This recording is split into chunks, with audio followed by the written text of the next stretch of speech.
Hi everyone, welcome to the next lecture on mathematics. In this video, we are going to discuss divisibility test. Why we are discussing this? Because in grade 10, first chapter is real numbers, and in real numbers, we are finding LCM and HCM. To find LCM and HCM, we require to divide the number. So that time we require the divisibility test. So basic concept of divisibility test, if you know, then you can solve that question easily. So let's see, the first divisibility test is divisibility by 2.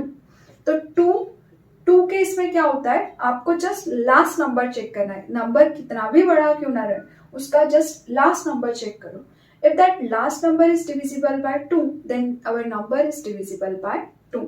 तो last number 2 से divisible, तो number is divisible bye 2. अगर 2 का square करते हो तो 2 का square क्या होगा, 4. तो स्क्वायर मीन्स पावर कितना होगा, 2. सो 4 की डिविजिबिलिटी क्या होगी, last 2 digit is divisible by 4, then that number is divisible by 4. तो 4 क्योंकि 2 का स्क्वायर है तो आपको लास्ट के 2 डिजिट चेक कर. तो 8 की डिविजिबिलिटी टेस्ट क्या होगी, last 3 digit is divisible by 8, then number is divisible by 8. तो 2, 4, 8, 16 they can write in the power of 2. तो 2 का जितना पावर है उतने डिजिट डिविजिबल होने चाहिए उस नंबर से, then that number is completely divisible by our given number. Now, next divisibility test for 3. In divisibility test 3, we have to take the digit sum. That sum is divisible by 3, then we can say number is divisible by 3. तो 3 का square क्या होगा, 9. तो 9, then 3 का cube क्या होता है, 27.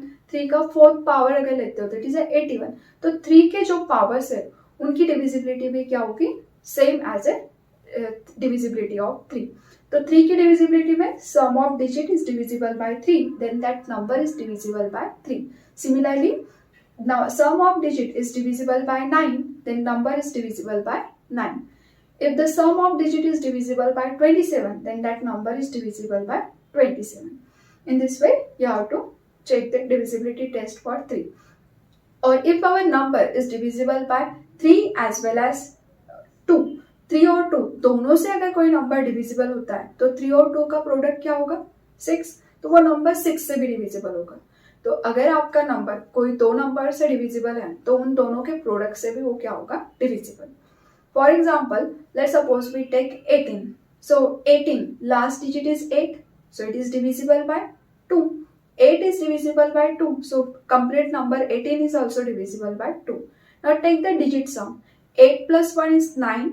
And 9 is divisible by 3. So 18 is also divisible by 3. So 2 and 3, both number कैसे divide 18. So 18 is divisible by 2 and 3. And 2 and 3 का प्रोडक्ट क्या है, 6. तो 18 is also divisible by 6. Now, next divisibility test for 11. 11 is important. Here in 11 divisibility test, we have to take the digit sum. अब digit sum पूरे digit का नहीं होगा. जो odd place पे नंबर है उनके पहले sum कर लो. odd place मतलब first place पे number, then third place, then fifth place, in this way. So odd place पे जो नंबर है उनका sum करेंगे और फिर even place पे जो नंबर है उनके डिजिट का सम करेंगे. तो उन दोनों समेशन का सब्ट्रैक्शन अगर आइदर वो 0 आना चाहिए या फिर that difference between the place of sum of the place of number which is on odd and even. So उनका जो डिफरेंस है, if that will be divisible by 11, अगर वो 11 से डिविजिबल होता है तो then that number is divisible by 11. ये इंपॉर्टेंट है क्योंकि ऐसे बहुत सारे एग्जाम्पल आएंगे जहाँ पे हमें बड़े बड़े क्वेश्चन सॉल्व करने पड़ेंगे. तो 11 वाला मैक्सिमम वहाँ पे आता है. तो डिजिट का जस्ट ऑड प्लेस पे चेक करो कौन से नंबर है, इवन प्लेस उनका एडिशन, और नंबर 4 डिजिट तक के है तो we have to take only the addition of 2 digit और subtraction we will find the easily. तो उनका सब्ट्रैक्शन एक तो 0 होना चाहिए या फिर 11 से डिविजिबल. तो number is divisible by 11. Next divisibility test for prime number 5. So 5 की डिविजिबिलिटी क्या होगी, लास्ट नंबर इज आइदर 0 और 5, then number is divisible by 5. So 5 के लिए आपको ज्यादा डिफिकल्टी नहीं होती है बिकॉज सिर्फ लास्ट का डिजिट चेक करना है, आइदर वो 0 या 5 है तो then it is divisible by 5. अब अगर हम नेक्स्ट चेक करते हैं, let's suppose we are taking the next digit is 10. तो 10 से कौन सा नंबर डिवाइड होगा, जिस नंबर के लास्ट में 0 होगा, that number only divisible by 10. अब 10 को फैक्टराइज करो तो 10 का फैक्टर क्या है 2 एंड 5।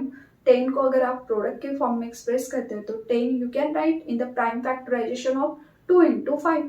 तो 2 और 5 से जो नंबर डिवाइड होगा वो क्या होगा 10 से होगा, और 10 से नंबर जो डिवाइड होता है वो क्या होता है लास्ट डिजिट 0 होता है। तो जब आप ग्रेड 10 के कुछ क्वेश्चन सॉल्व करोगे वहां पे रहेगा show that 4n is not ended with 0 or is it for any natural number that number will be ended with 0। मतलब 4 का पावर n, तो n is any natural number, तो आप n की value 4, 5, 6, 7 you can take n, but 4 को आप जब power दिख रहे हो तो उतने टाइम उसका प्रोडक्ट होता है। तो क्या ऐसा कोई नंबर है जो 4 के पावर में लिखेंगे तो you will get the product which is ended with 0। तो यहाँ पे आंसर क्या होगा no. Why? Because the prime factor of 4 is 2, और प्राइम फैक्टर्स में अगर सिर्फ यहाँ पे 2 आता है, 4 को अगर आप फैक्टराइज करते हैं प्राइम फैक्टर्स तो it contain a prime number only 2, so that means it is only divisible by 2। तो इसमें 5 तो आया ही नहीं है, और हमने क्या कहा था 10 जहाँ पे है वो number last number ended with 0 होता है, और उसमें फैक्टर में क्या आता है 2 as well as 5। So here, this number 4 raised to the power n, if we take the prime factorization, then that number is contain only prime number 2. So it is not contain 5, and for last number to require the last number 0. So for that we require both the prime number must be contained in their prime factorization. तो number का prime factorize करोगे तो उसमें 2 as well as 5 दोनों होने चाहिए, तभी जाके वो number 0 से end होता है, और यहाँ पे सिर्फ 2 है। So 4 raised to the power n will never end with the digit 0 for any natural number. So this type of question you can find in a grade 10. So same type of question we will discuss in the next lecture. I hope this divisibility test is clear to you. In next video we will discuss how to find LCM, HCF, interesting example and fundamental theorem of arithmetic. So thank you for watching. Thank you. Like, share, subscribe.